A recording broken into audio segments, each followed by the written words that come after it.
Donc, dans le cadre du mois de l'histoire des Noirs, on a l'occasion de recevoir John Junior Paris. Enchanté. Enchanté. Moi, ma première question que j'ai pour vous, c'est quand vous replongez dans votre enfance, c'est quoi le premier souvenir que vous avez de vous qui tient un bâton de hockey ou de regarder le hockey? C'est quoi le premier souvenir du hockey qui vous revient en tête? La première, c'est en patinant dehors, sur un patinoire dehors, au plein milieu d'une tempête de neige. Puis on ne pouvait pas avancer tellement à cause de ça, parce que la neige remplissait. Aussitôt que mon père il nettoyait, ça remplissait. OK. Vous aviez quel âge à peu près à ce moment-là? Euh, 3 ans, je crois. 3 ans, OK. Donc, vous avez commencé jeune quand même le hockey. C'est votre père qui vous a amené ça? Oui, oui, mais c'était dans notre famille. De toute façon, le hockey, ça a toujours fait partie de notre vie, nos discussions tous les jours. OK. Depuis mais même moi, là, si je recule, ça tourne toujours autour du sport, hockey, surtout le hockey, là, Ouais, puis le ouais. baseball. Votre père, c'était un fan des Canadiens? C'était un fan des. Oui, mon père était un fan ardent des Canadiens de Montréal. OK. Euh, OK. Donc, c'est pour ça que, bon, lui a reçu ça de son père, puis l'a transmis de génération en génération, c'est ça? oui, mais lui a eu ça de son père, puis son père avant. Ma famille, il y avait des membres de ma famille qui ont joué dans la Ligue de Colored Hockey League, la Ligue des Noirs des Maritimes, Oui, à oui. la fin des années 1800, à la fin des années 1800. Il y avait beaucoup de membres de ma famille qui ont joué dedans. Donc, pour nous, le hockey, c'était normal. C'était comme Monsieur Tout le monde, parce que c'est votre environnement qui décide exactement où, euh, excusez-moi, c'est votre environnement qui va décider exactement quel sport vous allez pratiquer. Oui, exact, exact. Comme joueur de hockey, John, vous étiez très, très bon à un point même qu'à un moment donné, Scotty Bowman, qui est très, très connu dans le monde du hockey, est venu vous rencontrer pour vous inviter au camp des Canadiens juniors. Est-ce que vous vous souvenez de cette rencontre-là avec Scotty Bowman qui commençait à l'époque sa carrière et aussi, est-ce que vous vous souvenez du camp avec le Canadien junior? Vous avez rencontré Serge Chavard, Jacques Lemaire, qui sont devenus par la suite des légendes du hockey. Oui, oui. Il y avait Christian Bordelot aussi, Carol Vedner. Il y avait plusieurs joueurs. Parce que les joueurs de hockey, c'est facile de faire des chums avec. Scotty Bowman, oui, je me souviens très bien. Justement, j'ai jasé avec il y a 3 semaines. Ah oui? Donc, oui. Non, il est venu chez moi. Dans ces années-là, il y avait 6 équipes.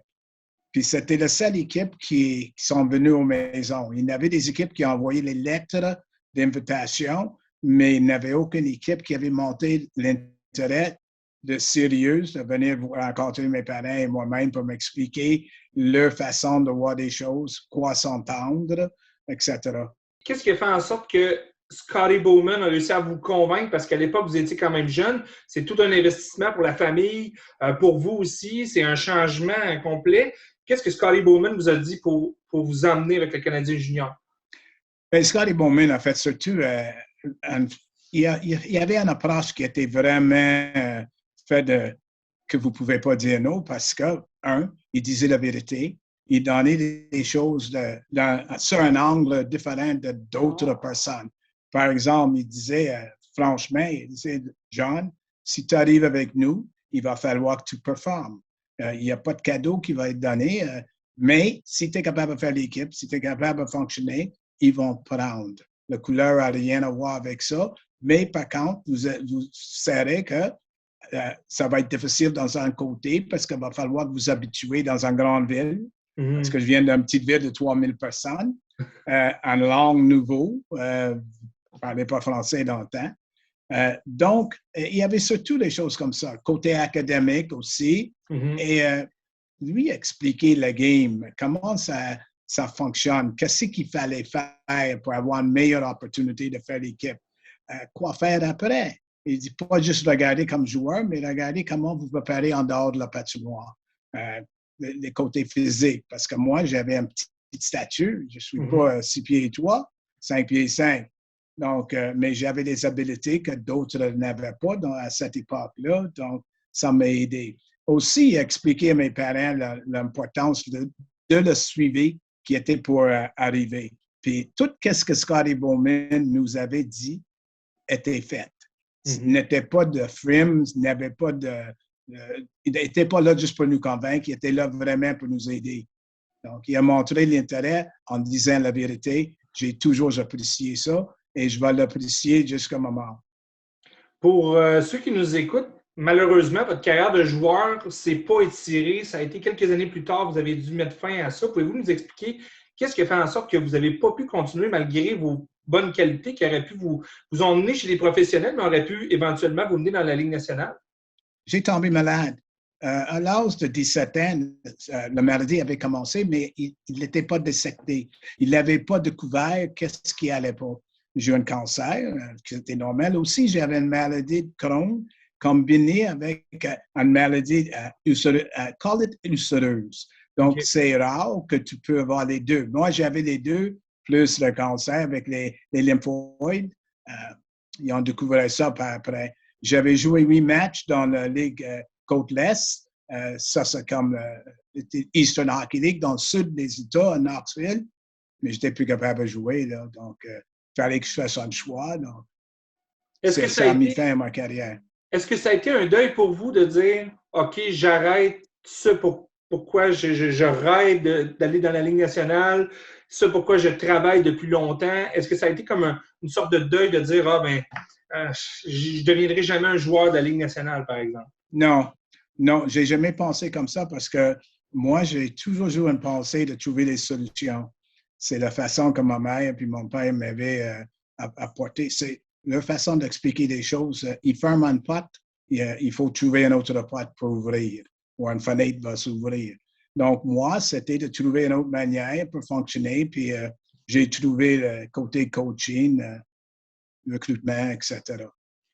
Une fois que votre carrière a été comme officiellement terminée, vous êtes retourné à Sorel, oui, qui est loin où je suis. Je suis à Drummondville actuellement, donc c'est pas si loin que ça. Okay. Et vous avez commencé à diriger des jeunes joueurs de hockey, midget 2C, ce que j'ai pu voir. Oui. Pardon? Des Pee-Wee, des Atomes, 1968. Oui. Donc, un peu de niveau, dans le fond. J'ai suivi tous les échelons. Oui. Le directeur de sport Saint-Joseph de Sorel, c'est M. Charlemagne Péloquin. Il m'avait approché, il recherchait un entraîneur pour les jeunes. Il a dit, John, je cherche un entraîneur. Puis j'ai dit, mais M. Péloquin, il n'a pas d'entraîneur de hockey noir. Il a dit, John, je cherche un entraîneur. Donc, j'ai dit, je comprends. J'ai dit, vous l'avez trouvé. Est-ce que pour les parents, tu sais, on voit le hockey aujourd'hui qui prend tellement d'importance, les parents et tout ça, est-ce qu'à l'époque, et là, on est quand même, là, que je me souvienne, dans les années 1970, autour de ça, début des années 108, 109, oui. Exactement. Est-ce que ça a été difficile de vous faire accepter par rapport aux mœurs qu'il y avait à l'époque? Il y avait beaucoup plus de racisme que ce qu'on peut voir aujourd'hui. Est-ce que c'était difficile pour vous de vous faire accepter par les joueurs et par les parents? Vous devez en avoir entendu des vertes et des pas mûres. Non. Saint-Joseph de Sorel, c'était chez moi. La région de Sorel-Tracy, c'est considéré comme chez moi. J'ai vécu dans le milieu francophone, par choix. La plupart de ma vie, je suis très à l'aise dedans. Encore par choix. Même aujourd'hui, je vais retourner. Je vais aller vivre à Sorel-Tracy.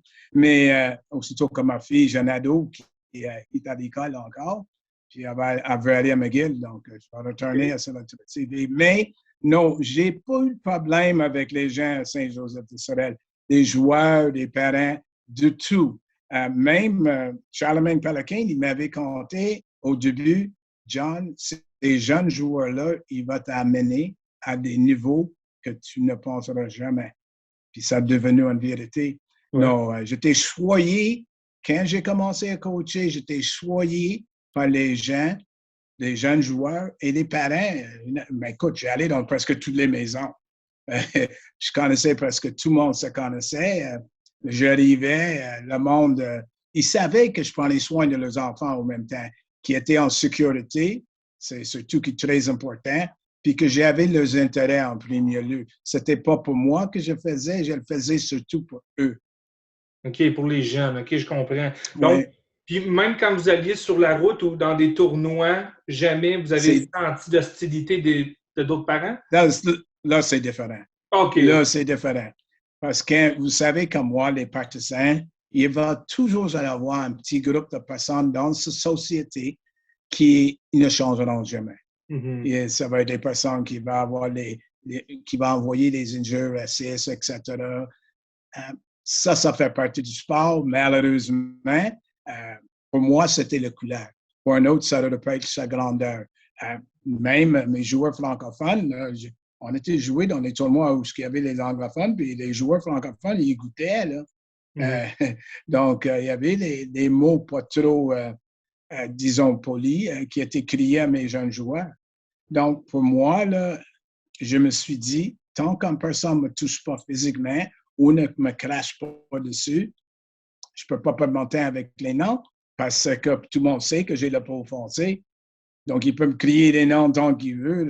S'ils n'ont pas d'autre chose mieux que ça pour m'attaquer avec, c'est shame on them. Hein? C'est eux qui sont des perdants. Moi, je ne perds rien.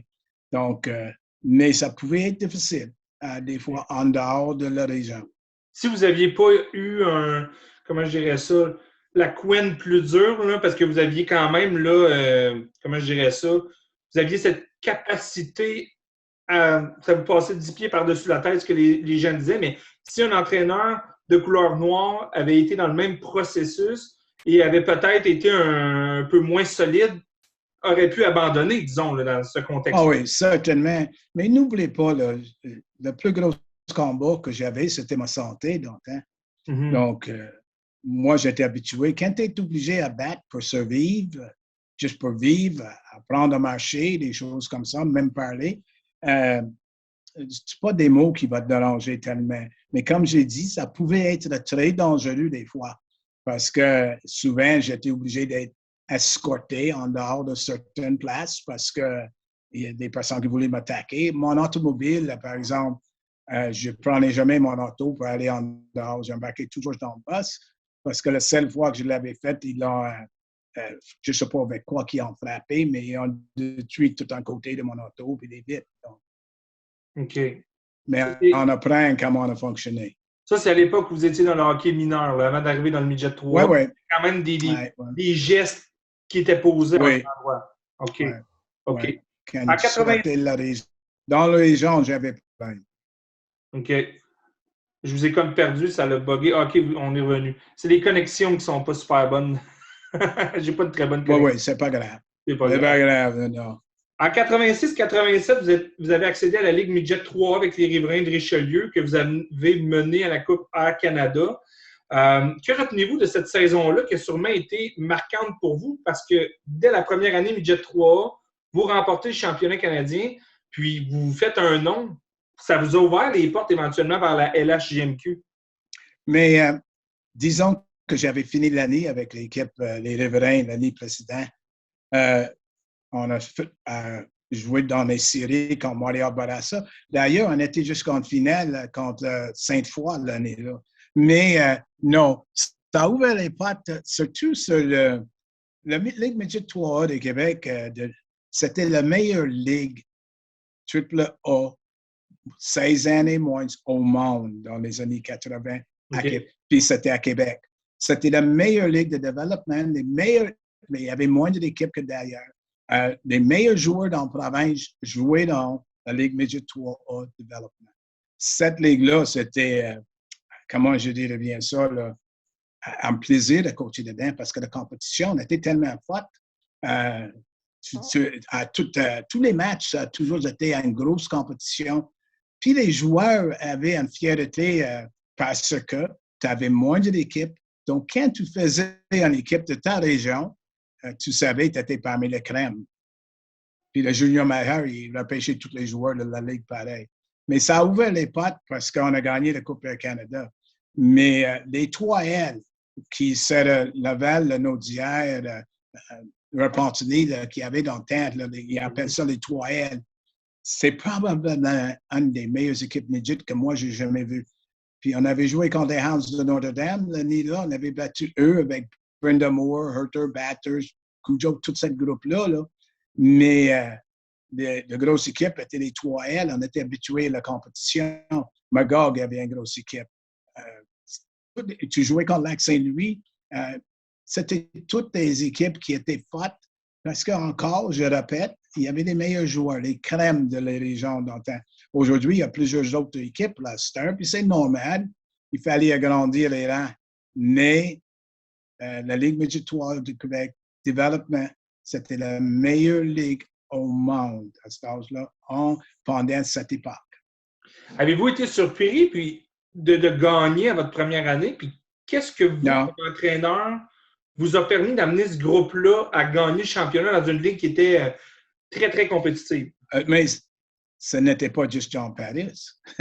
J'étais bien entouré. Je vais vous donner un exemple. Doris Labonté vivait dans ce coin de Rimouski, Rivière-de-Loup. Et il connaissait des joueurs de cette île, tous ces coins-là. Et Doris, il m'avait recommandé des joueurs. Donc, j'ai pris comme éclaireur. J'avais Denis Leblanc, qui est devenu avec Washington par après un recruteur. Il y avait plusieurs personnes qui m'ont aidé de trouver des joueurs, de dénicher, d'avoir un meilleur, disons, un meilleur sondage. J'étais capable à savoir exactement quelle était leur émotivité, qu'est-ce qui faisait peut-être la motivation peut-être pour avoir un plus grand effort de leur part. Et quand c'est un groupe ensemble, j'avais inculpé, par exemple, du ballet jazz. On avait pris le ballet jazz avec une madame dans le temps. On a ajouté un patineuse artistique. On a pris Dr. Sylvain Guimond, qui est l'ancienne... il était avec les Canadiens de Montréal, Dr. Guimond, psychologue sportif. Mais moi, je l'avais pris pour faire une étude biomécanique sur tous les joueurs qui ont joué pour nous. On a couvert toutes les bases. Puis dans un temps, je parlais avec mon chum André Duel, puis d'autres. J'avais toujours une approche. Les statistiques qu'on prenait dans ce temps-là, il y avait plusieurs statisticiennes sur l'équipe. Donc, nous autres, on regardait les films. On était peut-être des riverains, m'a donné l'opportunité d'être avant-gardiste dans le sens que j'étais capable d'utiliser des sources qu'aujourd'hui, c'est commun, là, quand on les voit, mais dans ce temps-là, c'était plus commun. Donc, ils ne m'ont jamais questionné. Aussi, j'avais pris 4 bantams pour jouer sur l'équipe. Et je me souviens, Denis Leblanc, par exemple, disait Paul Rush, chez Son. Mais chez Son, c'est Doris Labonté. Il disait il faut que tu prennes ces kids-là. Donc, je vais aller les voir. Mais je dis c'est des bantams, ils sont jeunes. Mais quand je les ai vus jouer, je dis ils vont faire l'équipe.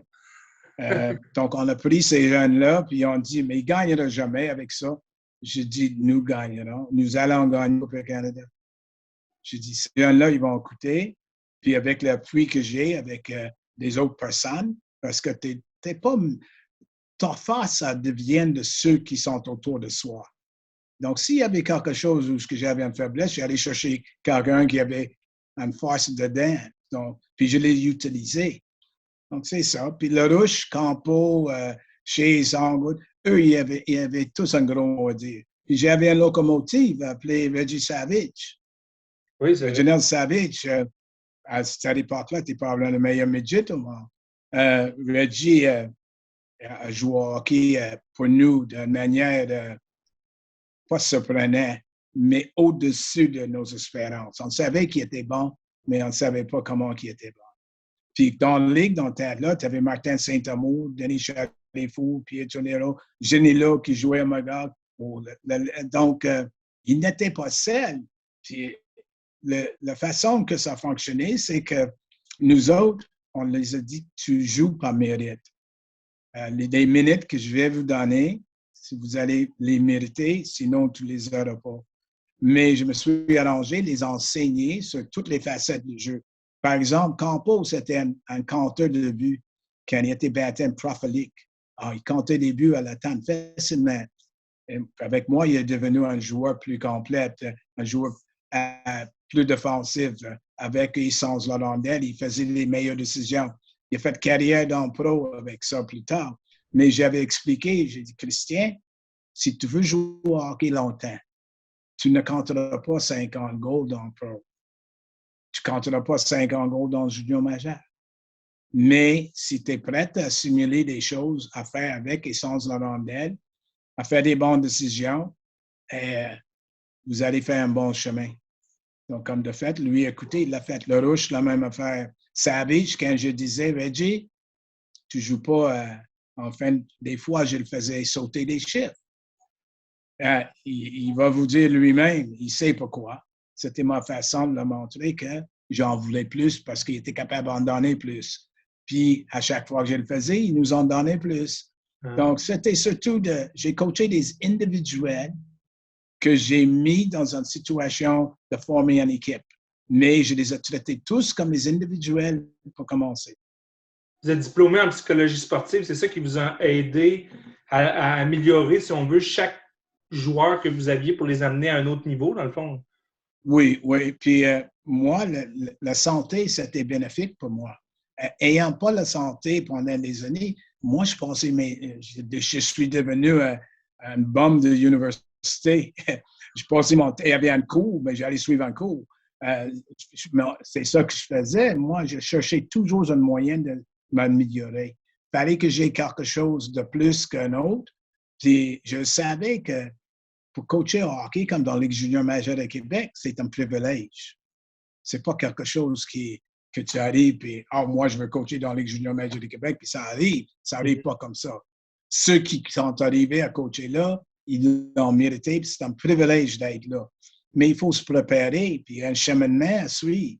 Donc, moi, Jean Béliveau, il m'avait déjà dit, il y a bien des années, j'étais plus jeune, il dit, si tu veux aller loin dans le sport, il dit, aiguise ton cerveau. Il dit, être certain d'aiguiser ton cerveau. Puis il riait. On est devenu proches après ça, par exemple, parce que quand il a eu son doctorat à l'Université de Sainte-Marie, j'étais un des honorary captains, un capitaine honoraire pour la présentation de son doctorat. Et je passais du temps avec dans son suite, puis on parlait de hockey. Donc, j'étais choyé. Donc, j'ai utilisé des choses que probablement beaucoup d'autres coachs dans le temps n'utilisaient pas. Par exemple, s'il y avait un cours sur le conditionnement mental, j'y allais. Puis je faisais partie aussi du programme d'excellence. Je n'ai jamais payé pour un cours. La Fédération québécoise sur glace ou la Ligue Midget 3A ou la Ligue junior majeure de Québec a payé, à couvrir, ou, comme je dis, le programme d'excellence, ils ont toujours couvert des frais parce qu'ils savaient que j'étais prêt à y aller. Je disais jamais non.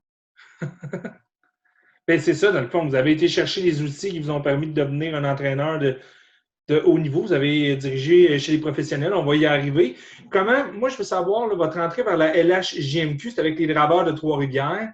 Comment ça s'est passé? Qui vous a approché? Puis, dans nos échanges avant l'entrevue, vous avez dit avoir apprécié comment Gilles Courteau a géré la venue d'une personne de couleur noire dans la Ligue comme entraîneur. Vous étiez le premier. Et ils n'ont pas voulu faire un stunt publicitaire avec ça. Ils vous ont pris un peu comme à la base. Là. Vous étiez un entraîneur de hockey, blanc, noir, peu importe.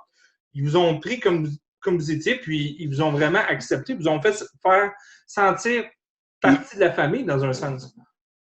Oui, ils m'ont pris comme un homme, comme un entraîneur de hockey. Gilles Courteau et la Ligue junior majeure de Québec, ils n'ont jamais dit nous avons le premier noir qui coach dans la Ligue junior, dans la Ligue canadienne, ou le premier noir qui coach dans Hockey Point, qui est élite. Non, c'était John Paris Junior, c'est notre coach. Il coach le Trois-Rivières, il coach Granby, il coach Saint-Jean. C'est ça.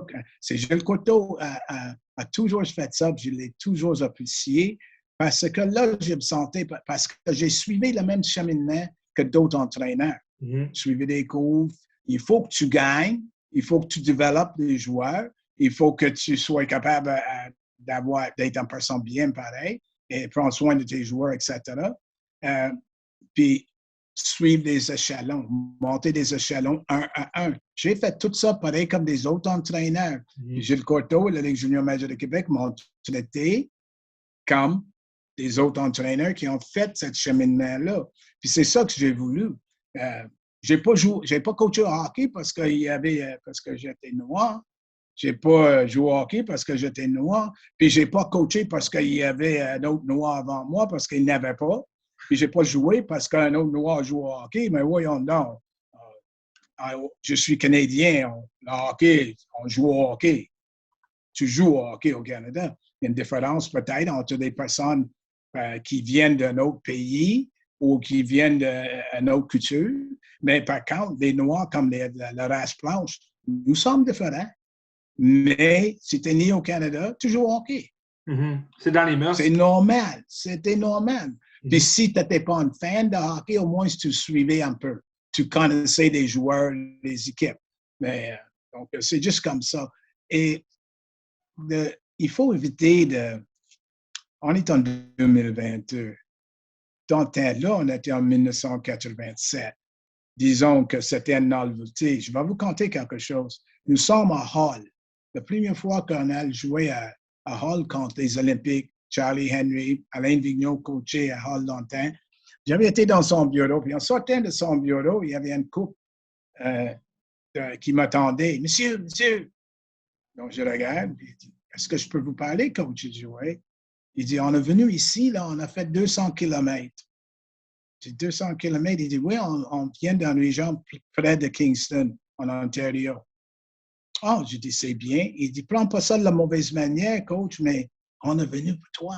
On voulait voir la première noire on n'a jamais vu ça, puis on voulait l'avoir en photo avec toi pour donner et pour faire des preuves à nos enfants, puis mes petits-enfants, que nous autres, on était là quand il y avait le premier noir qui coachait dans le junior. Donc, j'ai regardé, j'ai dit non, je ne suis pas insulté. J'ai dit actuellement, là, vous me faites penser, merci. Je n'ai pas pensé à ça, mais j'ai merci pour le respect. Et ça finit par, la madame a demandé, est-ce qu'on peut vous offrir un café ou une collation? J'ai dit, non, madame, vous avez fait ma journée aujourd'hui, là, merci beaucoup. Puis j'ai dit, bonne chance, puis soyez safe sur votre voyage. Donc, c'était juste, ça m'a fait réaliser, c'est pas seulement les Noirs qui regardaient qu'il y avait un coach noir. Donc, souvent, ils vont dire, mais comme actuellement, il y a un coach dans le hockey professionnel nord-américain. Il était à Cincinnati. Il était engagé parce que c'est un coach qui a la peau noire. Moi, j'ai toujours dit aux personnes couleurs, j'ai dit, moi, j'étais un entraîneur de hockey par choix. J'ai un entraîneur par choix, puis j'ai la peau noire par nature. C'est la nature. Mm-hmm. Donc, je disais, tu n'as pas besoin de compliquer les deux. Qu'est-ce qui est important, c'est que nous regardons comme entraîneur ou comme joueur. Tu ne changeras pas les partisans dans les estrades, ceux qui sont ignorants. Tu ne changeras pas ces personnes-là. Il faut simplement savoir quelle bataille vaut la peine. Mm-hmm. Puis c'est ça qui est le gros problème aujourd'hui, c'est qu'on met peut-être trop d'importance sur la couleur. L'autre jour, Derek Lalonde, c'est le coach adjoint de Tampa Bay Lightning. C'est l'un des 5 meilleurs, selon moi, adjoints dans la Ligue nationale de hockey. Il me fait penser comme André Louet de Drummondville. C'est probablement sinon le meilleur adjoint que j'ai jamais eu côté hockey. C'est un enseignant, c'est une personne posée, très compétent. Aujourd'hui, des jeunes, des joueurs dans la Ligue nationale de hockey, aussi être puissant. Mais nous trois, on est des petits statuts. Donc, j'écoutais parler des gens, puis il y avait un monsieur qui était un recruteur qui disait, « Ouais, il dit, Lalonde, il est bon. On était à Denver dans le temps. Mais il n'est pas grand. » Donc, j'arrête quand j'ai entendu ça, puis je tourne de bord. J'ai dit, « Pardon? » J'ai dit, « Vous voulez dire parce qu'il n'est pas grand que ça va affecter sa stature comme coach de hockey? » Il était adjoint dans le temps avec Denver, l'Université de Denver, les PNI. Donc, il travaillait avec moi dans une école de hockey. Puis, la personne dit, « Oui, mais je ne suis pas une stature imposante. » Je dis, « Vous voulez me dire que vous ne l'engagerez pas une personne pour ses compétences simplement parce qu'il n'y a pas 6 pieds ou 6 pieds et 3? » Je dis, « Où ça sort, ça? C'est de l'ignorance. Ça, c'est de bigotterie, c'est des préjugés, ça. La même chose que... La raison pourquoi je l'explique, parce que c'est la même chose que moi avec la couleur. C'est certain que il y a des personnes qui ne meurent pas engagées à cause de couleur. Mais je n'ai pas eu ce problème-là à Québec avec Jacques Chaput, qui est un excellent homme de hockey à Saint-Jean, ou avec Yves Proulx à Granby, ou le groupe à Trois-Rivières. C'était. Non. Donc, chaque personne, chaque groupe, chaque personne qui décide qu'il va choisir un travail, parce que le sport, le hockey, c'est un travail. Ceux qui veulent avoir le fun, là, ils sont mieux de mettre au travail avant d'avoir du fun, parce qu'il n'y aura pas de fun longtemps, parce qu'il va éclairer le joueur ou il va changer d'équipe. Mais Derek Lalonde est dans la Ligue nationale de hockey d'aujourd'hui. Ils ont gagné 2 coupes des Lightning. Ouais. Avant que la Lightning gagne leur première coupe, je disais à Todd, il y avait un ami à moi là, qui a coaché Division 1, et il s'appelle Todd. Puis je dis, Todd, il reste en Floride. Je dis, Todd, Tampa a besoin d'un peu de toughness, mais aussi, là, il vient d'engager Derek Lalonde. Ils vont gagner. Il dit quoi? Todd Jones, c'est son nom. Et je dis, Derek Lalonde va faire la différence. Il dit, t'es pas sérieux? J'ai dit, je suis sérieux. Tampa Bay va gagner la Coupe Stanley, puis Derek Lalonde va faire la différence. Il dit, pourquoi tu dis ça? Je dis, parce que c'est un enseignant. Je dis, les choses qu'ils ont besoin, il va expliquer de la fondation, il va commencer là, puis il va aller étape par étape, puis quand il finit avec le joueur va savoir qu'est-ce qu'il a à faire. Puis je dis, ça va se transmettre à d'autres joueurs, puis ils vont graviter autour. Puis je dis, Jean Cooper le connaissent, donc ces gars-là. Quand ils ont gagné la coupe, mon téléphone a sonné. Il avait raison, ils ont gagné. Puis il a rencontré Derek Lalonde par après. Et il a dit, c'est un homme très intelligent. J'ai dit, Derek Lalonde, pour moi, c'est André Drouin. C'est un talent qui n'était pas justement reconnu à sa juste valeur comme homme de hockey, comme enseignant. Parce que vous avez des personnes qui sont coachs, puis vous avez ceux qui sont enseignants. Mm-hmm. Vous ne pouvez pas gagner sans avoir les deux. C'est parce que les joueurs n'en bénéficient pas de tous les atouts qu'ils ont besoin pour gagner. Et quand nous autres, tu dis pour de Ligue junior majeure de Québec ou dans le professionnel, c'est des joueurs qui nous amènent là. C'est pas moi, c'est pas l'autre entraîneur, c'est des joueurs. Par la façon qu'ils vont jouer, leurs exploits sur la glace et en dehors de la glace. Et eux, c'est ton meilleur agent. Des joueurs-là, super. Ils vont aller d'ailleurs, ils vont parler quand je cherche un entraîneur, il y en connaît un. Ou quand tu gagnes parce que c'est les joueurs qui jouent sur la glace. Mm-hmm. Parce qu'une fois qu'ils embarquent sur le patinoire, vous n'avez plus rien à dire. Vous n'avez aucun contrôle. La minute qu'ils partent du banc sur le patinoire, quand ils reviennent sur le banc, ils sont à toi. Mais quand ils arrivent sur la glace, non. Et je vais vous dire une chose. Souvent, le monde parle de continuité. Moi, je n'ai jamais coaché nécessairement pour faire la Ligue nationale de hockey. Moi, j'ai coaché parce que c'était une passion, puis c'est encore. Puis je vais le faire aussi longtemps que je peux. Pour le United States, USJDP, United States Junior Prep Development Program, les dernières années à l'Université de Denver, 18 années consécutives comme entraîneur-chef pendant les étés. Mike Gempler, c'était le président propriétaire. Et je n'ai jamais eu de problème parce que c'est ça que je voulais faire. J'ai dit, je vais le faire. Donc, souvent, il y avait des équipes, comme tout entraîneur, on peut éclairer. Il y avait d'autres équipes que j'ai parties moi-même. Mais je ne parlais pas. Je ne disais pas, mais c'est moi qui ai décidé. J'aurais pu coacher dans la Ligue East Coast. Trois-Rivières était dedans à un moment. Mais Maurice Jeffries, son propriétaire, m'avait offert... il dit, moi, je t'engage, je t'en donne un. Il dit, je vais te donner 57 000 pour en année. Tu coaches. J'ai dit, non, merci, j'apprécie. Il dit, je vais te donner 2 ans. Coach gérant. J'ai dit, non, merci. Il dit, je vais te donner 4 ans. Contrat garanti. J'ai dit, monsieur Jeffrey, je dis, non, je dis, c'est pas ça que je recherche. J'ai dit, moi, j'ai besoin d'autre chose. J'ai dit, de toute façon, vous allez me payer pour 4 ans. Si jamais je ne fais pas ton affaire, tu vas être obligé de me payer, mais ça ne veut pas dire que je vais être là 4 années.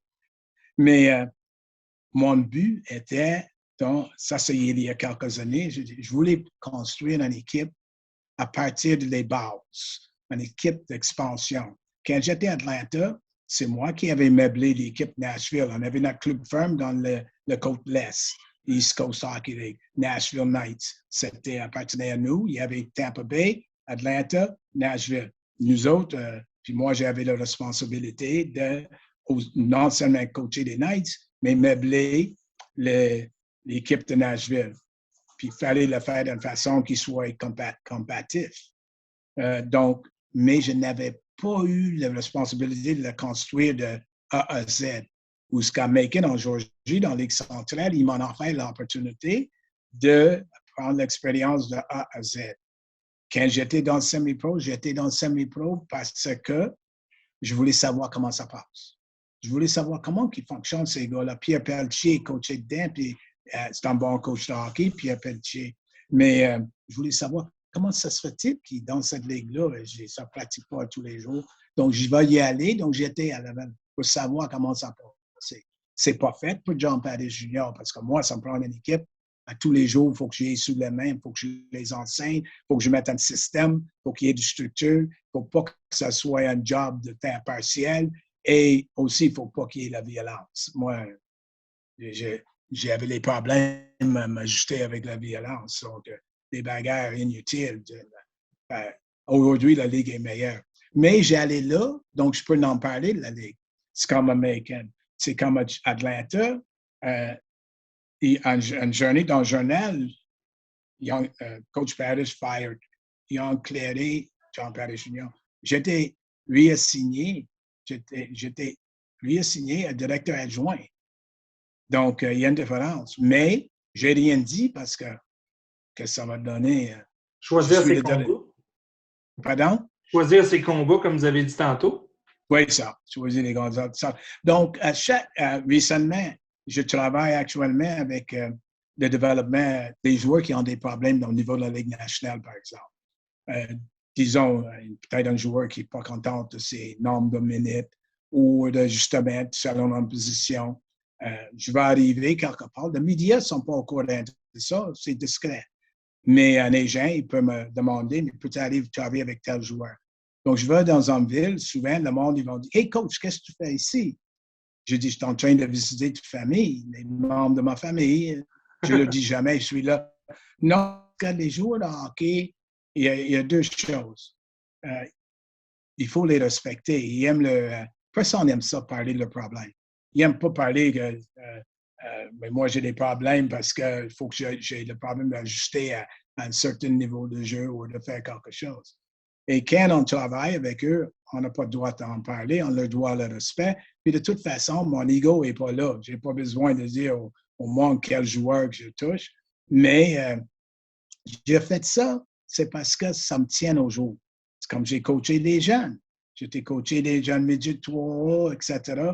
U16, je voulais savoir comment ça fonctionne aujourd'hui.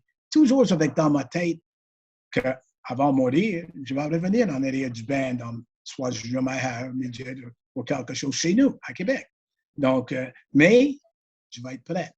C'est ça qui est la différence. Donc, il faut avoir quelque chose que tu apportes, que d'autres n'ont pas. Donc, quand j'arrive, non seulement l'expérience, mais j'ai du vécu et je suis à jour. Donc, c'est ça. Tu les obliges au moins de regarder. Ils sont obligés de dire, non, on va peut-être l'écouter, peut-être ils ont. Ou peut-être une équipe a besoin d'un gérant, parce que c'est lui qui décide.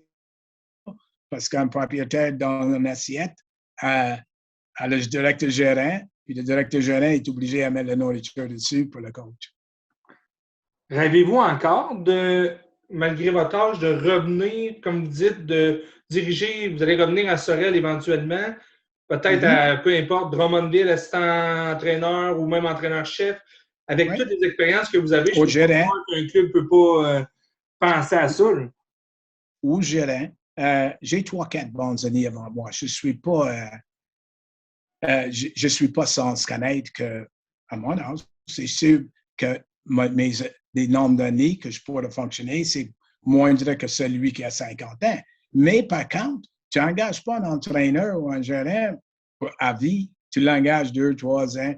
qu'est-ce qui est important, c'est que la fondation soit prête à remettre une équipe sur sur les rails, comme il faut, en bon match, comme on dit, mais de la gasoline dedans, mais avec le wheel, puis aussi d'avoir un bon carrosserie, d'être bien entouré. Qu'est-ce que je sais aujourd'hui, c'est que beaucoup d'entraîneurs, quand ils arrivent, ils pensent juste que leur équipe. Ils ne savent pas, par exemple, la Ligue junior majeure du Québec, on est responsable comme entraîneur de bien représenter la Ligue. On est responsable pour la Ligue, la direction de la Ligue. On est responsable pour le développement des joueurs, les garder sécures aussi en même temps. On est responsable pour la ville, d'être certain que tu fais le mieux possible pour protéger la ville. On est responsable pour protéger les propriétaires, les personnes qui t'ont engagé. Donc, c'est tout un plat qui rentre dans la même boîte. Et ça fait le travail, ça fait beaucoup de travail, mais si tu es bien entouré, parce que moi, c'est ça que ça me prend avec ma santé, et si je ne suis pas fatigué et je suis bien reposé, je dirais comme Bruce Boudreau me dit, il dit, pendant la saison régulière, vous allez me trouver fatiguant. Pendant les séries, mais ça, on verra. Mais aujourd'hui, avec l'expérience acquise, c'est surtout le jeune qu'il faut qu'il bénéficie. Je vais te donner un exemple. Puis ça aussi, c'est Jean Béliveau. C'est en 2002 quand j'ai osé de ça. Et il me parlait de comment tu vois ça. Là? Je dis, avant de mourir, Jean, je dis, je vais aller avec une équipe.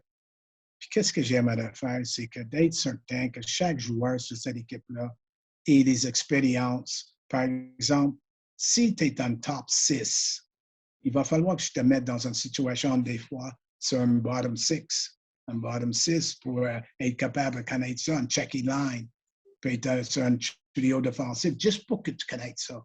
La façon de jouer avec et sans la rondelle. Un joueur qui sera en bas de l'alignement, la mettre ou de jeu de puissance. Il faut qu'il connaisse ça. Parce que dans le rôle d'entraîneur, en fin de compte, que j'ai appris rendu au niveau professionnel, c'est quand les joueurs arrivaient souvent du junior, c'était des bons athlètes. Ils étaient bien coachés, mais il manquait des détails. Mais vous parliez là, de la LHJMQ, de faire jouer top 6, bottom 6. La Ligue de hockey junior majeur du Québec, c'est une ligue de développement. Puis c'est un peu ce que. Est-ce qu'à l'époque, là, quand vous avez été avec Trois-Rivières ou même Granby, vous avez essayé ces choses-là? Tu sais, comme vous disiez, vous étiez avant-gardiste dans le midget 3. Avez-vous essayé d'amener cette culture-là de dire, bon, ben mon centre numéro 1, ben, des fois, je vais le faire jouer en des avantages numériques? Ou etc. Est-ce que vous avez essayé ça quand vous étiez là? Oui. Si vous remarquez, Trois-Rivières avait une très jeune équipe. Puis on avait pris Steve Larouche comme underage, qui était en bas d'âge. Donc, on l'a pris et on l'a fait jouer dans toutes les situations. Mais à Granby, pendant 14 ou 15 ans, je peux me tromper d'année ou deux, en année ou deux, Granby, ça jouait sur le nom des Bisons. On a 14-15 ans. Ouais. Pendant cette période-là, il y a eu seulement 2 équipes qui ont joué au-dessus de 500. Real Payment, en 87, je crois, et moi-même. On est les seuls 2 qui avaient leurs équipes. Je ne veux pas dire que les autres coachs n'étaient pas bons, c'est pas ça. Là. Je veux simplement dire que nous étions les seuls 2 pendant cette époque-là, quand ça s'appelle le nom des Bisons, qui a joué au-dessus de 500. Juste 2 années sur des 15 ans. Et quand André Ruel et moi sommes arrivés à Granby, d'une année à l'autre, l'équipe a progressé de la 3e meilleure moyenne de progression de toute la Ligue canadienne entière. Dans l'histoire? C'est des choses qui... Oui, dans les victoires de fête. C'est que nous autres... c'est des choses souvent qu'on ne porte pas attention parce que c'est des stats. Mais pour nous, des entraîneurs, quand quelqu'un arrive pour vous engager, souvent, ils disent, mais comment ça fait-il qu'il a pris un tel et pas un autre? Mais souvent, c'est des petites choses comme ça. La progression, le développement, tel. Donc, c'est toutes ces choses-là que je vous ai parlé, je les ai essayées. Mais aujourd'hui, je sais comment la faire beaucoup mieux qu'auparavant parce que on fait pareil, les mauvaises décisions des fois. On apprend toujours. C'est ça qui est fun avec le sport. Mhm. Mais, comme j'ai dit, oui, c'est ça à Granby. À Saint-Jean, avec Jacques Chaput, il m'avait dit la façon qu'il voulait que ça joue. Norman Flynn m'avait laissé un bon noyau de joueurs. Donc, il faut le dire. Donc, moi, je n'avais pas de problème là. À Granby, il faut dire ceci, Réal Paiement. Quand je suis arrivé à Granby, j'ai remplacé Réal Paiement. Pas parce que moi j'ai voulu, c'est des propriétaires. Donc, Réal Paiement, c'est mon ami, je le respecte beaucoup. Savez-vous qui m'a aidé quand je suis arrivé à Granby? Réal Paiement. J'étais chez lui, Réal Paiement a repassé chaque joueur, parlé de la direction, il m'a tout donné. Je n'étais pas obligé de lui demander. Ça, c'est le preuve d'un bonhomme de hockey. Puis quand je suis arrivé dans le niveau professionnel, là, que ce soit Sutter, Hitchcock, peu importe, parce qu'il y en avait 23 des entraîneurs que j'ai fait face qui ont coaché dans la Ligue nationale de hockey, par après, ou ils avaient descendu de la Ligue nationale de hockey. Donc, puis j'étais seul. André Duel, je n'avais pas le droit de l'apprendre. J'ai voulu avoir André Duel avec moi comme adjoint. Puis l'immigration, avec l'immigration, les choses même Tampa n'a pas voulu me laisser avoir lui, mais c'est mon ange gardien, là, ma porte de sortie pour que je puisse reposer, faire mon travail comme il faut, c'était André Duel. Parce que j'étais capable de compter dessus. Je n'avais pas besoin de lui dire quoi faire. Je disais à André, tu t'en occupé dans tel, je l'ai coach. Moi, je pouvais en paix faire d'autres choses avec l'équipe. C'est ça qui est important. Quand tu es bien entouré, c'est plus facile. Mais j'étais seul quand je suis arrivé à Atlanta, par exemple. Puis quand tu arrives dans le pro, tu es seul, là, à chaque fois que tu arrives dans un niveau supérieur, vous apprenez que vous ne savez pas grand-chose. Ça passe vite. Donc là, il faut y apprendre. Il faut que vous ajoutez des choses dans votre sac. Il faut que tu apprends ou tu cuis. Mais à chaque fois, que ce soit Pee-wee, Bantam, Midget, Junior, Pro, à chaque fois, j'arrivais et je disais, il faut que j'apprenne. Parce que si tu ne sais pas tout, on ne saura jamais tout, mais chaque ligue, il faut connaître les joueurs, la façon de fonctionner. Et à chaque ligue, plus rapide. La Ligue nationale de hockey, je dis ça roule, ça passe vite sur un bain. Je peux vous compter, vous parler de couleurs si j'avais des problèmes avec les joueurs. J'avais l'un des frères Sutter, je connais les fameux frères Sutter. Tampa l'avait fait un échange, puis ils l'ont eu de Philly. Ils l'ont envoyé à signer à Atlanta. Il arrive dans mon bureau. Hey coach, comment ça va? Je dis, ça va bien. Je dis, tu arrives ici, tu ne laisses pas à Tampa. Non, il m'a envoyé ici parce que quand vous coachez dans le pro, vous ne savez pas les transactions, vous lisez dans le journal. Mais le gérant ou le président ne t'appelle pas pour dire, hey, on t'envoie un tel, là. Il y a 3 tâches de job, c'est de les faire jouer et faire le développement. Donc, il dit, qu'est-ce que vous allez faire avec moi? Je dis, mais qu'est-ce que vous pensez que je vais faire? Il dit, vous allez m'aider. Je dis, oui, je vais vous aider parce que toi, tu veux aller le plus rapidement possible pour retourner au niveau de la Ligue nationale. Il dit, oui. Je dis, moi, je vais vous donner des minutes. Toi, tu as juste simplement continué d'être un Sutter. Parce que les Sutters, tu n'as pas besoin de leur dire de travailler, de forcer, d'exécuter, d'arriver prêt, parce qu'il arrive prêt. Quand il est parti, il est venu dans mon bureau, il m'a serré la main, il dit merci beaucoup, tu as tenu ta parole. Toronto l'avait signé. Il y a eu un échange, il s'est signé avec les Maple Leafs. Jim Cummins, qui a joué à Montréal, et quelques autres équipes, aujourd'hui est recruteur. On a eu pendant un échange avec les Flyers, j'ai joué à Hershey. Il avait besoin de toughness un peu.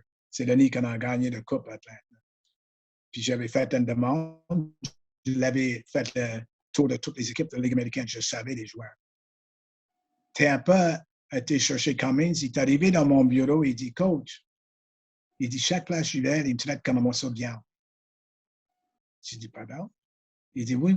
Il dit, il manque le respect. Il dit, il pense juste batailleur. J'ai dit, écoute, jeune homme, ici, il va falloir du jouer au hockey. Ta premier job ici, c'est de jouer au hockey. Moi, je vais vous mettre sur un trio régulier. Je vais vous mettre dans les situations d'avoir du succès. Et je dis, je ne vous dirai pas quand vous êtes obligé de se battre parce que vous savez que votre rôle de time and spacer, de batailleur, de policier, vous le connaissez. Qu'est-ce que vous avez besoin d'apprendre? C'est juste me truster. Je vais vous faire jouer, je vais vous donner des minutes, je vais vous respecter.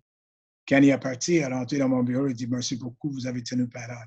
Pour moi, c'était mon salaire. C'est le même qu'un coach. C'est là, c'est pour ça que je coach. C'est pour le développement. Chaque fois qu'un joueur, il est content ou il progresse, mais moi, je suis content. Puis ça me tient la motivation est plus facile. Donc, quand ça arrive à la couleur, non, il n'a jamais regardé les couleurs. Il n'a pas dit, par exemple, mais moi, je ne joue pas pour ce nègre-là. Non. Il est venu me traiter en homme, je l'ai traité en homme. Les seules fois de ma vie que j'étais eu un joueur passer devant mon bain, me crier des noms, c'est arrivé pendant l'année au Canada, midget, et c'était pas seulement moi, c'était mes joueurs aussi, ils faisaient traiter de frog, sale grenouille, puis moi, il me traitait de nigger frog. Yes. Je n'ai jamais vu un grenouille qui était noir, mais disons, donc plutôt, mais tu ne peux pas rien faire. Dans ce temps-là, les arbitres, ils fermaient les yeux sur ça. Mais c'était à Air Canada. Mais dans la Ligue junior majeure de Québec, je n'ai jamais eu un joueur venir au banc me traiter des noms. J'ai jamais eu un coach me crier des noms. Jamais eu ça. Là, qu'est-ce qu'il faisait quand j'étais pas là, je ne sais pas. Mais peut-être il m'en fout. Ça ne me dérange pas. Mais la chose qui reste, c'est que je pense que ça devient de Gilles Courteau et le management, la direction de la Ligue. La direction de la Ligue, on n'a pas maintenant l'emphase sur ma couleur. Ça m'a facilité des choses. Mm-hmm. Ça n'a pas empêché d'autres personnes de jouer au hockey. Donc, de ma couleur, ils vont jouer pareil. Le hockey, on n'est pas différent que d'autres. On peut aimer un sport, on peut parler d'un sport comme d'autres. On n'a pas besoin, j'ai pas besoin d'une autre personne de couleur, comme j'ai déjà dit, pour me motiver, pour me donner de motivation pour être un coach ou un joueur. Mais voyons donc, je pense que j'ai un cerveau, là. J'ai des yeux, j'ai des vouloirs, je peux avoir des désirs. Donc, c'est à moi d'aller chercher des besoins pour rendre ça, au moins avoir l'opportunité. La seule chose que moi, je demande d'autres, c'est de donner l'opportunité de montrer qu'est-ce que tu sais faire. Pas plus, tu n'as pas besoin de plus. Engage-moi pas parce que je suis noir, là, je n'irai pas. Mm-hmm. Je vais vous dire, je vais dire... Engage-moi pour mes qualités. Engage-moi pour mes qualités, sinon je vais vous envoyer promener. Je vais partir dans une équipe comme ça, je ne l'ai jamais dit. Ou des fois, là, on prend les décisions. Comment je dis bien ça? Ils vont dire, mais les différents groupes ethniques qui ont pensé différents, ne sont pas pareils comme nous. On n'a pas besoin d'être pareil comme un autre. On a juste besoin d'être nous-mêmes puis d'être honnête et respectueux. Donc, souvent, il y a des choses, des décisions que j'ai prises. Personne ne le sait, puis je ne le dirai pas ouvertement. Mais j'ai fait pour le bienfait de la Ligue ou l'équipe, pour protéger, et je répète, protéger les jeunes. Jamais pour John Paris. Mais il y a des fois, il y a des choses qui arrivent quand il vaut mieux les laisser morts. De toute façon, ils ne demanderont pas, mais pourquoi tu as fait ci, pourquoi tu as fait ça? Parce que la réponse aurait été peut-être un petit bombe qu'on n'avait pas besoin d'en avoir. Donc, mon rôle comme entraîneur aussi, c'était d'éviter. Il vaut mieux que je prenne la chaleur moi-même que tout en ligue ou tout en ville ou tout en place. Mm-hmm. Comment vous réagissez aujourd'hui en 2022 quand il arrive encore des gestes? On a vu Jordan Subban de la ACHL récemment. Il est arrivé tout plein de choses dans les 3-4 dernières années. Black Lives Matter, où la NBA est sortie, la NHL, il y a beaucoup. Comment vous réagissez de voir ça qui arrive autant au niveau civil, avec George Floyd, par exemple, autant au niveau sportif, parce que ça fait partie de votre vie, puis ça le fait encore partie de votre vie, de voir tout ça qui arrive. Est-ce que vous êtes un peu découragé de dire « je pensais qu'on aurait évolué un peu plus que ça » ou vous avez quand même vu une évolution au fil des années? Excusez. Il faut l'expliquer d'une autre manière. j'ai pas d'attente du monde en général autre que d'être respecté.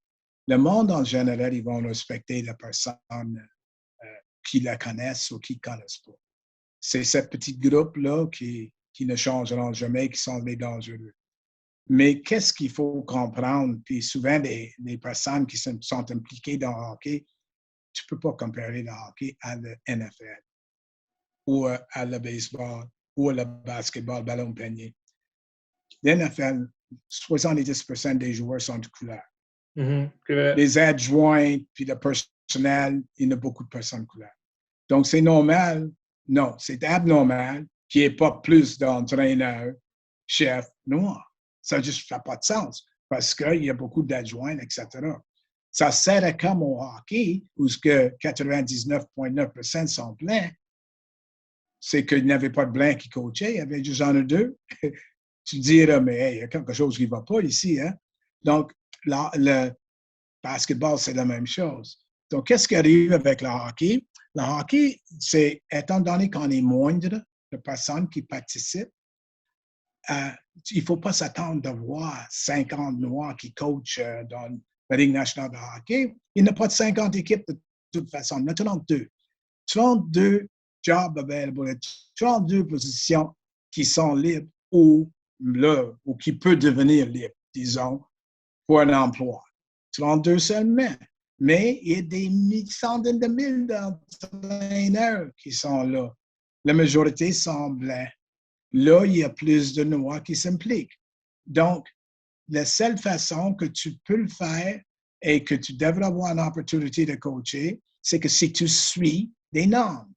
Les normes devraient être la même pour moi que pour toi. Donc, si tu es blanc et tu es obligé à suivre les étapes et te préparer adéquatement pour que tu aies les qualités pour remplir le poste, tu devrais avoir le poste. La même chose pour moi. Mais, juste parce que tu es blanc ou juste parce que je suis noir, c'est pas une raison que non. Il n'y a pas d'emploi qui se devrait se donner. On sait que des fois, des chums, OK, t'es mon chum, je vais t'engager. Ouais. Mais souvent, t'es voué à l'échec à la langue. Donc, moi, où ce que je veux venir avec ça, avec le hockey, c'est que on ne parle pas des personnes, par exemple, Fortuna qui coach à Dallas avec le club ferme. C'est un noir. Il vient de Montréal. Il vient de Laval. Il ne parle pas, tu n'attends pas parler tellement. Mais tu attends parler, mais là, il faut la diversité. Il faut en avoir, il faut ajouter beaucoup plus de personnes minorités.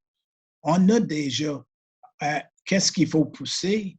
C'est l'éducation, la préparation, le développement des coachs, comment faire pour arriver. Ça ne donne rien de dire qu'on va avoir la diversité et on a besoin de mettre un minoritaire devant, en arrière d'un banc de hockey s'il n'est pas préparé. Si tu ne lui expliques pas, mais c'est ça la route qu'il faut prendre.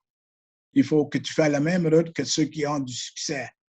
C'est des choses qui sont normales. Donc, si toi et moi, on y va, puis on suit des cours, puis on coach les équipes, donc l'équipe gagne, les joueurs développent, ils progressent, sont repêchés, etc.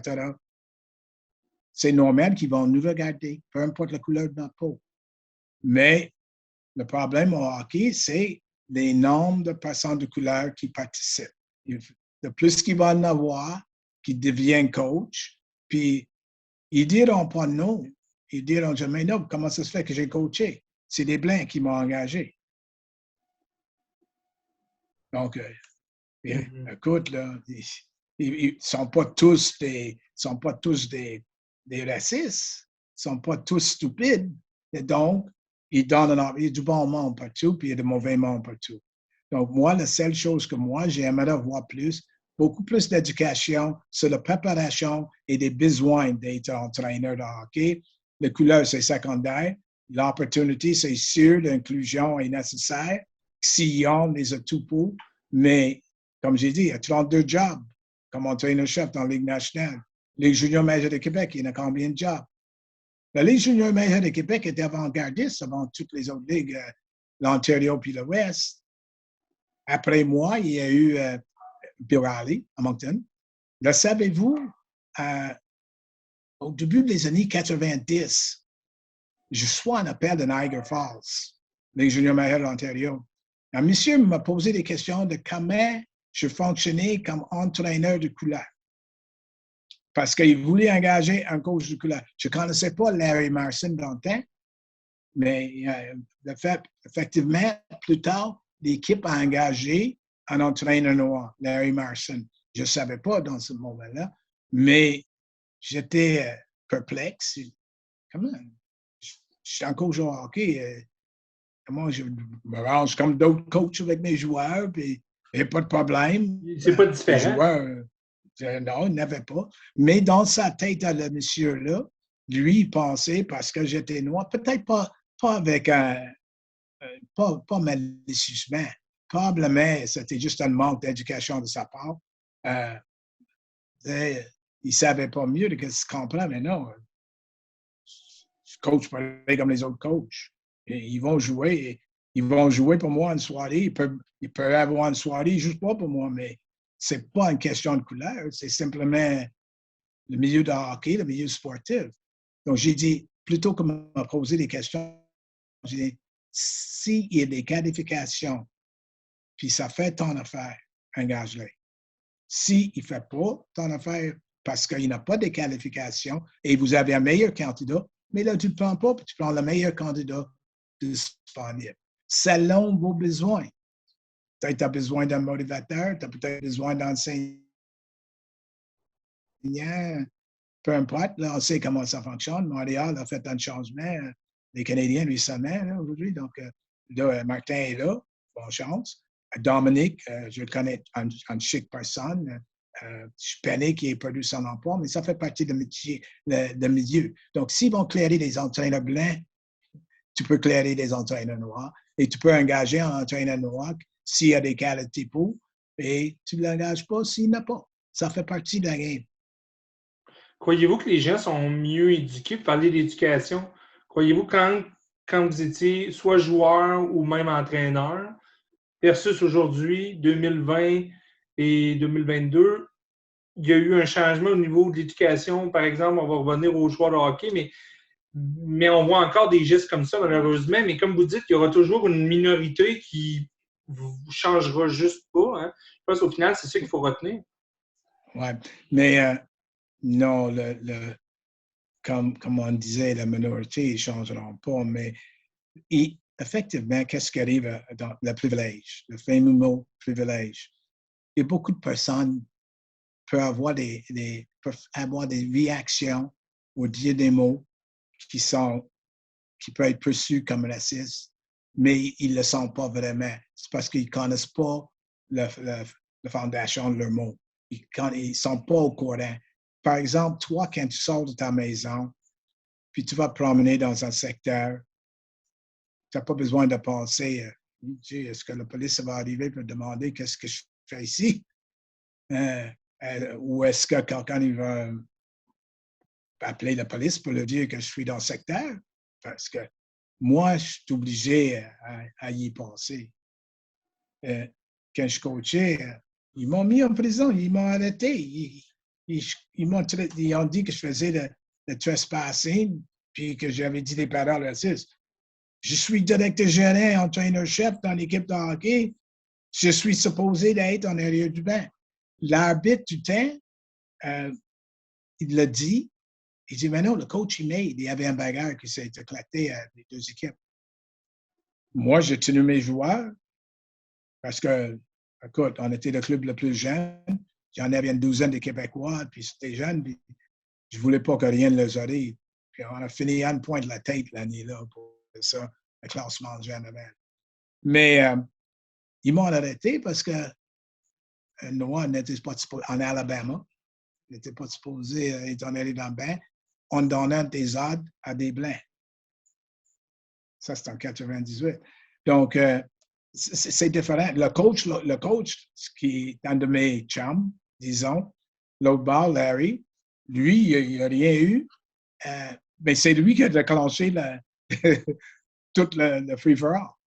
Donc, Lui, il n'a rien eu, c'est sans d'aller chez eux. Moi, des menottes, des menus militaires, il sort de là.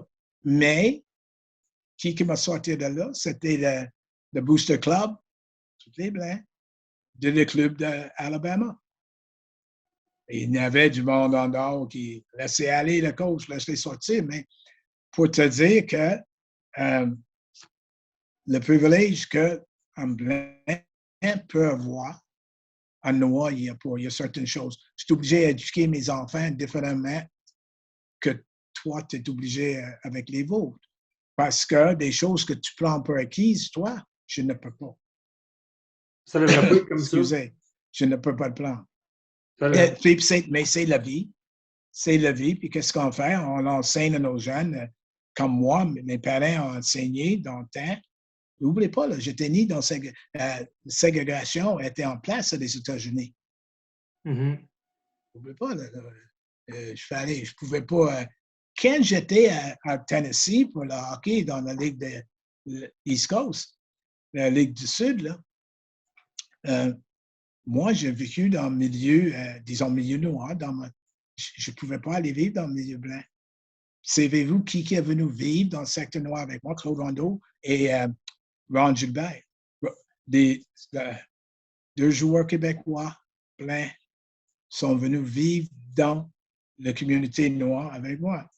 On payait 7 $ par semaine pour notre chambre. Mais, écoute, là, donc, il savait, puis il allait partout avec moi, puis personne ne les dérangeait parce qu'il était avec moi, puis il savait. Mais c'était encore là deux Québécois. La Ligue junior majeure de Québec, la couverture de la Ligue junior majeure de Québec était faite surtout, c'était connu dans le temps comme une ligue francophone. D'accord? Le milieu anglophone ne parlait pas tellement dans les médias de la Ligue junior majeure de Québec. Oui, c'est vrai. Non, mais il faut être honnête. Et donc, je ne veux pas dire qu'il était des racistes, je veux simplement montrer qu'il y a des choses qui arrivent par le privilège. Le Québécois, le petit francophone qui s'en allait au camp d'entraînement au hockey, là, qui se faisait couper des fois là aussi, là, parce qu'il était francophone, le petit Québécois, je l'ai vu ça. J'ai vu ça arriver, mais moi, j'ai toujours pris le meilleur joueur disponible. Comme j'ai dit, à Macon, 3/4 de mon équipe étaient des francophones dans la Ligue junior majeure de Québec. Quand on a gagné à Atlanta, j'avais beaucoup de joueurs de la Ligue junior majeure de Québec. Rochefort, Le Rock, Sharon. Mais je les connaissais, ils me connaissaient. Et nous autres, on jouait contre Fort Wayne, je vais vous conter un anecdote, dans les finales. Bruce Boudreau coachait Fort Wayne dans le temps. Il coach actuellement à Vancouver. Mais c'est un bon coach de hockey. Pendant la saison régulière, c'est fatigant à coacher quand. Mais il faut que tu sois prêt. Dans les séries, mais Bruce, c'est plus compliqué. Mais anyway, on perdait 5-0 après 2 périodes. Donc, j'arrive dans la chambre, entre le 2 et le 3, puis je regarde Campo, le Rouge. J'arrive, puis il y avait le Rock, Rochefort, Sharon, Dubois, Éric Dubois, entre autres, Tardif, il y avait le jeune Tardif, Tanguay. Et j'ai dit à mes deux jeunes, j'ai dit, écoute, tu as joué pour moi, là. Sharon a joué pour moi. Le Rouge, Campo, ça a joué pour moi, ces trois-là. Donc, Junior, puis Midget. Donc, j'ai dit, souviens-tu quand on jouait contre les 3L? Il dit, oui. J'ai dit, souviens-tu qu'on perdait des fois 4-0, 4-1? Ouais. Qu'est-ce qu'on a fait? Alors, on a mis à jouer au hockey, puis j'ai dit, oui, on a mis le système de côté, puis on s'est mis à travailler, hein? J'ai dit, on a travaillé à remplir des eaux. J'ai dit, chacun faisait des bonnes décisions, puis j'ai dit, là, je veux que vous rentrez à gauche. Le défenseur est fatigué. Le premier trio, ils n'ont plus de gaz. On a gagné le match. On a gagné le match. Puis là, la série, là, après ça, là, eux étaient finis. Excusez. Je savais que si eux avaient gagné ce match-là, c'est peut-être nous autres qui étaient finis. Mais après qu'on a gagné celle-là, dans leur building, il n'y avait pas moyen qu'ils nous battent avec une boîte pleine à Atlanta, là, 15 000 personnes. Ça criait à partir de 5 heures du après-midi. Mais on a gagné, on les a battus, puis on a gagné la Coupe Canada. Mais pour dire encore, c'est les Québécois, les joueurs francophones qui ont fait la différence quand ça arrivait dans certaines situations. D'autres situations, c'était les joueurs anglophones. Puis les joueurs francophones avaient le droit de parler la langue qu'ils voulaient. Le russe, ils pouvaient parler tant que c'était entre eux. Quand ça arrivait sur les choses de game, mais c'est différent. Mais j'ai permis à mes joueurs de parler la langue parce que il ne faut pas qu'elle ait insécure une personne insécure. Je n'ai pas besoin de savoir qu'est-ce que tu dis si tu parles à ton chum. C'est pas mes affaires. Donc, il y avait des choses comme ça. Mais les francophones, oui, effectivement. J'ai vu des équipes qui disaient dans le temps, tu te souviens-tu dans les juniors majeures de Québec, nous autres, on ne faisait pas des non, t'es trop jeune. Nous autres, on ne faisait pas des gros échanges avant les séries pour les séries de Coupe Montréal puis ça. Donc, en fin de l'année, on ne faisait pas de gros échanges. L'Ouest puis l'Ontario pactaient des équipes. Il y avait une grosse équipe, donc ils gagnaient. Quand nous autres sommes mis à faire la même chose qu'eux, on s'est mis à gagner la Coupe de Montréal. Et les autres ligues, ils disaient, ouais, mais le Québec, c'est le chaignon faible. Je le disais dans les séminaires, parce que je parle dans beaucoup de colloques, des séminaires, des écoles. Je dis, on n'était pas plus faible. C'est simplement parce que nous autres, on ne faisait pas un vente de feu à tous les années. Là, Star, ils font, on va aider le club pour gagner. Mais dans ce temps-là, on jouait avec ce qu'on avait. Je sais quelque chose parce que j'essayais à des jardins, la Fave, puis Turgeon de Granby pour pacter mon club de jeunes à Trois-Rivières. It was a no-go. Ils n'ont pas voulu. Mais, ils sont fait sortir en première ronde, par exemple, mais non. Donc, non, c'est comme ça fonctionne. Mais le racisme, ça existe plus pour les personnes, ce n'est pas des joueurs, mais on va parler de ça. Vous savez qu'est-ce qui est arrivé avec les sous-bains dernièrement? Mais moi, j'ai assez de vécu dans le hockey, puis j'ai vu multiples de fois les joueurs faire le gorille. Je l'ai vu ôter leur chandail, graisser leur corps, puis flexer leurs muscles avant de après un combat, ou des fois pendant. Puis je leur disais, les gars, il faut faire attention aux actions et vos mots, parce que là, vous faites ça à ton chum, le gars qui joue contre nous autres, un adversaire.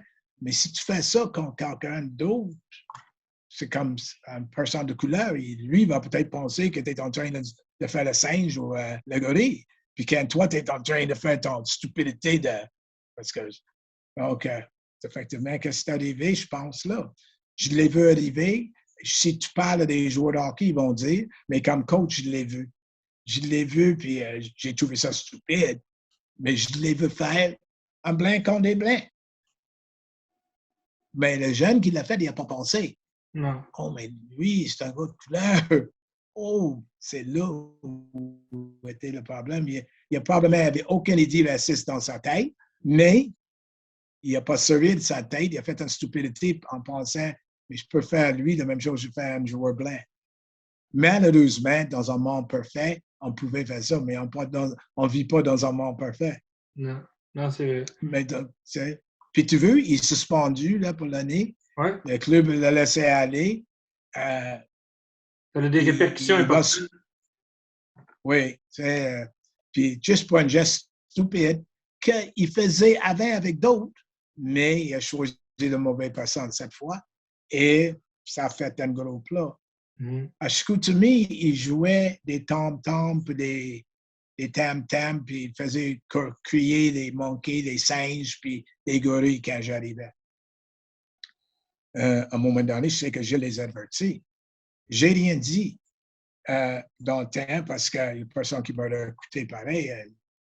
Et c'est parce que dans ces parcs-là, ça ne donne rien de crier.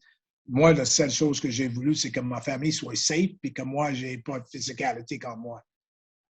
Puis il pouvait y en avoir qui disaient, certains journalistes, ah, mais il joue la carte de la race. Mais je ne jouais pas de carte, je voulais être safe pour protéger ma famille. Mais plus tard, il y avait un autre coach qui est arrivé à Moncton, je crois, Ted Nolan. Ouais. Je connais Ted. Et il était à Chicoutimi, ils sont mis à jouer le tam-tam nord-américain, native nord-américain. Puis Ted, c'est un native nord-américain. Donc, c'est sûr que la Ligue a averti de ne pas le faire, mais c'est parce que quelqu'un a porté plainte. Mais dans mon temps, ça fallait que ça devienne de quelqu'un d'autre. Mais j'ai dit aux jeunes, nous autres, on a accepté certaines choses pour qu'eux aient ça plus aisément aujourd'hui, qu'eux aient plus d'opportunités. Nous autres, on a ouvert la porte. C'est comme quand tu es pionnier. Un pionnier, son rôle, c'est simplement, quand tu es le premier, c'est d'ouvrir et aider d'autres qui vont suivre. Parce que tu ne peux pas avoir un premier. Il ne faut pas dire à tout bout de champ, mais c'est le premier à telle place. C'est le premier ici. Ça rend ça moins sérieux, right? C'est comme une Le équipe. monde, il prend. Ouais. Nous autres, on le faisait, moi-même, je sais, je voulais avoir des personnes qui me suivent, mais pour rendre la vie plus facile. Mais ils ne sont pas obligés à coacher parce que j'étais entraîneur. Il faut que tu sois un entraîneur parce que tu as une intelligence, tu as un niveau d'intelligence, c'est parce que tu as une passion pour ça. C'est pas parce qu'une autre personne couleur ou faisait, non. On n'est pas stupide comme race, là. Paris, je voulais revenir sur Atlanta. En 93-94, ça a été une année, vous avez commencé avec les Lynx de Saint-Jean, puis par la suite, vous avez été engagé avec Atlanta, puis vous avez gagné la Coupe Turner, tout ça dans la même année. Oui. Ça a dû être une année complètement folle. Mais, écoutez, là, encore là, c'est bizarre. J'avais averti Nathan Morin puis les joueurs. J'ai dit, écoute, là. Puis Jacques Chaput, écoute, là, on va, j'ai un offre pour aller dans le pro. Ah oui? Ah, c'est excité. Donc, encore Jean Béliveau, j'ai parlé à Jean. J'ai dit, j'ai un offre pour aller dans le pro. Il dit, oui, mais tu es à Saint-Jean, hein? Il dit, ça te cause un problème. J'ai dit, oui. J'ai dit, là, il faut que je prenne une décision. Il dit, as-tu regardé dans le miroir dernièrement? J'ai dit, oui. Il dit, mais c'était quelle couleur qui était là? J'ai dit, foncé. Il a parlé, il dit, oui, mais Jean, il faut que you have to go. Il faut que tu y ailles. Mais je dis, il veut passer ça comme si je vais coacher le roller hockey. Ah, il dit, ils font ça pour faciliter les choses, te faire rentrer. Tu t'en vas dans le sud, tu vas être le premier encore. Il dit, tu devrais être habitué, pas tout cet été, tu étais toujours le premier. Il dit, ça, tu juste une place de plus. Donc, il dit, pas-en à tes joueurs, pas-en à tes leaders.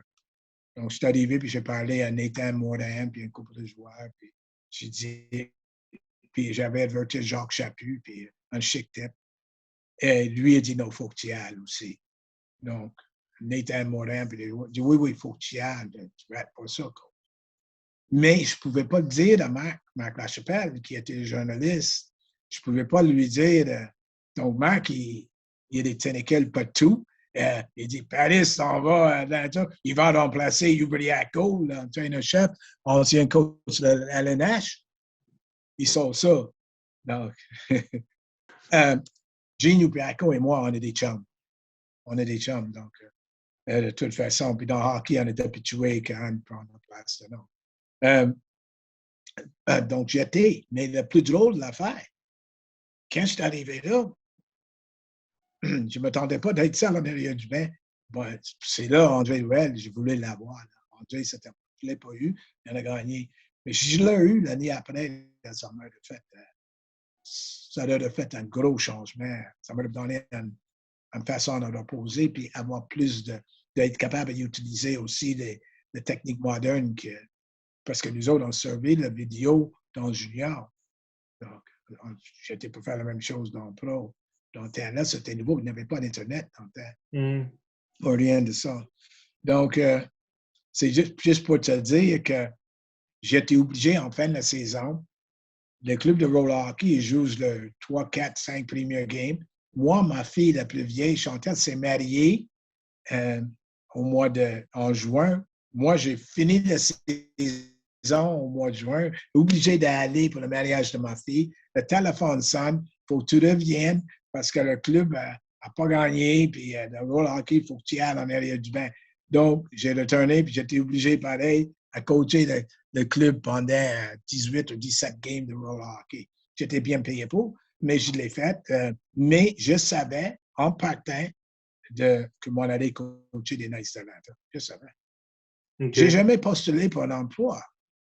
Ils sont allés vous chercher. Moi, j'ai jamais, juste une fois, de toute ma carrière, j'ai une fois j'ai eu une entrevue pour un job, une position. J'ai pas voulu l'avoir, la position. Je savais quoi faire pour pas l'avoir. Je me suis arrangé pour pas l'avoir. C'était la seule et unique fois de ma vie. Puis, quand j'ai parti d'Atlanta, j'avais les offres. Comme je dis, je peux aller à plusieurs places au même niveau, aller en Suisse, etc. Mais c'est pas ça que je voulais. Moi, c'est quand j'avais la santé, moi, j'étais contente de voir progresser les jeunes, puis j'avais une autre idée dans ma tête. C'est comme aujourd'hui, j'ai ma bucket list. Je vais le faire jusqu'au temps que c'est pas une question de finance, c'est pas une question financière, c'est une question de passion et en étant tous les efforts-là, de rester à jour, puis de bénéficier des bonnes choses que j'ai faites et des mauvaises choses, les négatifs, les mauvaises décisions. Puis je mets ça dans un paquet avec des nouveautés. Je suis très à jour. Là, ça me prend une opportunité de la mettre en marche. Puis il y a beaucoup plus de monde autour de moi, par exemple, aujourd'hui, parce que je sais, j'ai appris ça du football, des Walsh. J'ai appris ça de Bobby Cox avec le baseball. Lenny Wilkins, NBA. C'est toutes les personnes qui m'ont aidé à montrer comment s'entourer, comment bâtir une équipe, comment ton staff pour que ça soit. Et ça, c'est des personnes. Bobby Cox a gagné la Série mondiale. Walsh a gagné le Super Bowl. Puis Lenny Wilkins, il a gagné les Olympiques. Et en plus, c'était le gars qui a gagné le plus de games au basketball comme entraîneur. Donc, ces personnes-là savaient quoi faire. Puis quand j'étais jeune, j'avais Doug Harvey, le Rocket, tous les autres. Henri Richard venait pratiquer avec nous, il m'éduquait. L'éducation, ça a fait là, comme ça fait aujourd'hui. Je suis en cours des cours. Qui a eu le plus d'impact? Vous avez parlé de Béliveau, vous avez nommé plusieurs personnes. Et Jean Béliveau revient souvent. Est-ce que c'est lui qui a eu le plus d'impact dans votre vie, dans votre carrière? C'est un grand monsieur. Comment je dirais bien ça? Regent Hall et je dirais le Rocket, mais Regent Hall et Jean Béliveau. Regent Hall était gérant des Canadiens. C'est un monsieur, ça. Regent Hall, c'est un monsieur de même trempe presque que Béliveau. Jamais que je l'oubliais. Il n'était pas obligé de le faire. J'étais américain puis j'avais besoin d'avoir ma chose d'immigration, d'avoir un club. Il faut que tu sois un club fan. Pour avoir ta carte VAT, etc. Donc, Regent Hall, il s'est arrangé, pas de problème tout de suite. Bang, comme ça. On était la seule équipe dans la Ligue centrale d'avoir une filiation. Il m'a envoyé un couple de joueurs. Des joueurs, puis c'était fait. Donc, il n'était pas obligé de le faire. Donc, il n'a jamais rien demandé en auto. J'ai eu d'autres gérants dans la Ligue nationale de hockey. Il y en a un, je ne nommerai pas. Il m'avait dit, yeah, what's in it for me? Il m'avait dit, qu'est-ce qu'il y a dedans pour moi? En voulant dire, mais qu'est-ce que tu vas me donner? Mais j'avais rien. Regent Hall, c'était un vrai monsieur. Il était là pour moi, comme Béliveau, il l'était. Et Bowman, Scotty Bowman, par exemple, il est différent des autres parce que Scotty, c'était à l'époque, j'étais plus jeune. Ouais.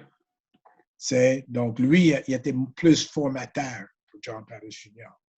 Je regardais, même quand il a commencé à coacher les juniors, puis ça, je l'épiais, ses moindres gestes.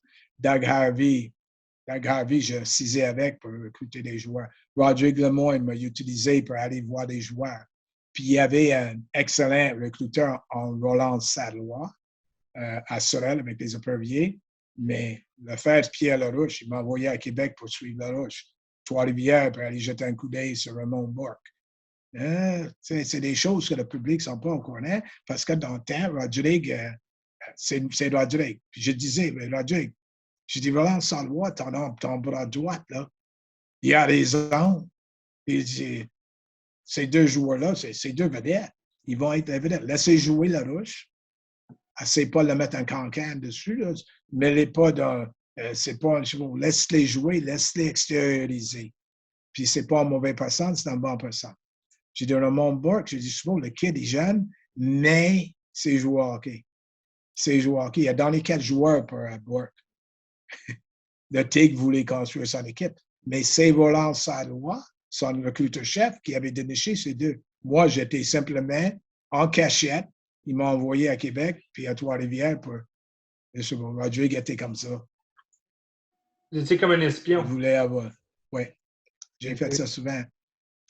Il n'a jamais remplacé Ronald Gill. Quand ils ont eu le Glossonné avec 73, 74, avec Lelouch, Cassette, Diziel, la différence était là. C'est Rodrigue qui était en arrière de banc, c'est sûr qu'il n'aurait pas dû. Il m'avait dit, moi, je ne te mettrai pas en arrière du banc, John, parce que je ne veux pas être obligé de t'éclairer un jour. Il m'a dit ça, puis ça, c'est Rodrigue. Puis, il n'avait jamais remplacé. J'ai dit, Rodrigue, tu n'as pas remplacé Ronald Gill. C'est qui? J'ai dit, Ronald Gill. Il dit, ah! Ronald Gill, c'était un jeune joueur qui jouait le 2 sens de la patinoire, un joueur compétent que tu as besoin dans la série, un loco. En terminant, j'ai une dernière question pour vous. Ceux qui vont écouter, qui vont lire l'article ou qui vont écouter l'entrevue au niveau vidéo, il va y avoir des joueurs, il va y avoir des familles. Qu'est-ce que vous auriez à dire à justement un jeune qui a peut-être 12, 13 ans et qui éventuellement veut faire carrière au hockey et même à son père ou à sa mère? Tu sais, on parle tellement des parents, il y en a qui supportent, il y en a qui mettent beaucoup de pression sur leurs jeunes. Qu'est-ce que vous auriez à dire autant aux jeunes qu'aux parents? Mais pour commencer, j'aimerais dire merci à tous les joueurs qui ont joué sur mes arbres. J'ai apprécié tous et chacun. À des jeunes joueurs, je dirais, la préparation, c'est très important. Il ne faut jamais penser, parce que vous êtes bon à un certain niveau, que vous allez être capable de faire la même chose quand vous montez les échelons. Quand ça arrive au repêchage, ne soyez pas trop inquiets pour le repêchage, parce que même si tu es repêché, il va y avoir des outils que tu vas être obligé à s'en servir, puis il va falloir que tu les aies dans ton coffre à outils, il va falloir que tu les aies. Donc, il va falloir que tu sois bien préparé. Les parents, plutôt que d'être inquiets de est-ce que ton jeune, est-ce qu'il a eu du plaisir ce soir? Est-ce que tu as eu du plaisir? Non. La seule chose que tu devrais demander, est-ce que tu l'as donné ta meilleure? Est-ce que tu lui as donné ton max ce soir? Est-ce que tu as aidé ton équipe? Est-ce que tu as performé selon ton maximum?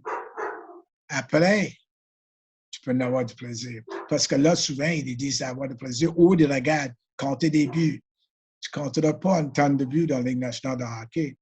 Puis le plus ça va, là, le plus difficile ça va l'être parce que c'est des super vedettes qui mènent. Là, et le game est tellement vite et fast que il faut que tu aies d'autres choses pour aller avec, pas juste le jeu offensif. Il faut que tu sois capable de s'ajuster. Il faut que tu sois prêt à faire des sacrifices. Le sacrifice, c'est de comprendre le game, de voir. Je dis aux jeunes, là, si tu ne comprends pas le game, si tu ne vois pas le game, tu ne joueras jamais. Tu ne joueras pas longtemps. Ta carrière va être courte.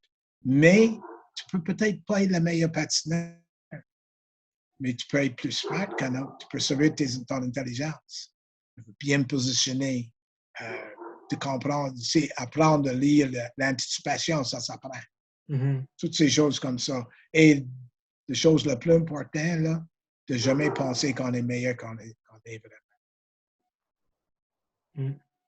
Parce qu'il va toujours en avoir un autre. Ça conclut bien l'entrevue. Oui, parfait. Merci beaucoup, John. C'est très, très apprécié.